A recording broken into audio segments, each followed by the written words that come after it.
আল্লাহর কাছে ডাকি, আল্লাহ তুমি আমাকে কালা কুফাসারটা সন্তান দাও, তবু তুমি আমার একটা বাচ্চা দাও যে আমাকে মা বলে ডাকবে।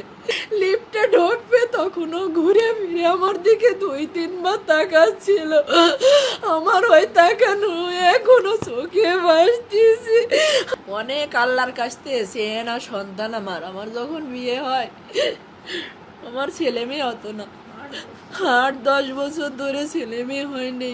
অনেক কষ্ট করছি আমি, অনেক কথা শুনছি মানুষের। মানুষ যা খাতি আমাকে বলছে আমি তাই খাইছি, তারপরেও কোনো সময় আমার ছেলে মেয়ে হয়নি। এক সময় আমি নামাজ রোজা কোরআন শরীফ এইগুলো করতে শুরু করি আর আল্লাহর কাছে ডাকি, আল্লাহ তুমি আমাকে কালা কুফাসারটা সন্তান দাও, তবু তুমি আমার একটা বাচ্চা দাও যে আমাকে মা বলে ডাকবে।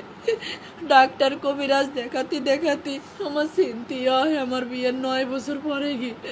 সিনথিয়ার যখন 4 বছর বয়স আমার আবারও বাবু হয় না, আমি আবার চেষ্টা করি, তখন আমার রাইসা মনে আমার পেটে আসে। হ্যাঁ, তখন থেকে আমাদের জীবনটা বদলে যায়। আমাদের জীবনটা এত সুখের ছিল না, অনেক কষ্টের ছিল আমার জীবনটা আর আমার স্বামীর জীবনটা। একে তো সন্তান হারা, আমাদের টাকা পয়সার সমস্যা, সব কিছুর সমস্যা ছিল। যখন আমার রাইসা আমার গর্ভে আসে আমার জীবনটাই বদলে যায়। আমার রাইসা যখন জন্ম নেয় তখন ওর আব্বু ব্যবসা শুরু করে। আজ ওর বাবা ব্যবসায়ী, প্রতিষ্ঠিত ব্যবসায়ী, কিন্তু আমার বাকি নাই। আমার লক্ষ্মী মেয়ে বুড়োই গেছে।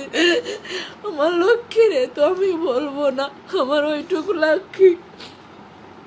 8 বছর বয়স শেষ হয়ে 9 বছর চলতেছে।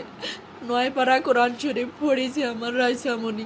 রাইসামণির বয়স যখন 3 বছর আর আমার সিনথিয়া, আমার তখন ছেলে বাবুটা হয়নি। আমার বাবু তখন 4-5 মাসের পেটে।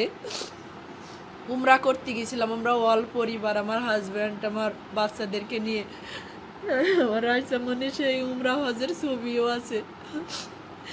আমার রাইসামণিরে হজ করায় নিয়ে আসছি। আমি আল্লাহর উপরে বলছিলাম, যখন ওরে পাওয়া যায়নি আমি বলছিলাম, আল্লাহ আমার সন্তান খুঁত হয়ে থাকুক, তবু তুমি আমার কাছে জীবিত ফিরেই দাও।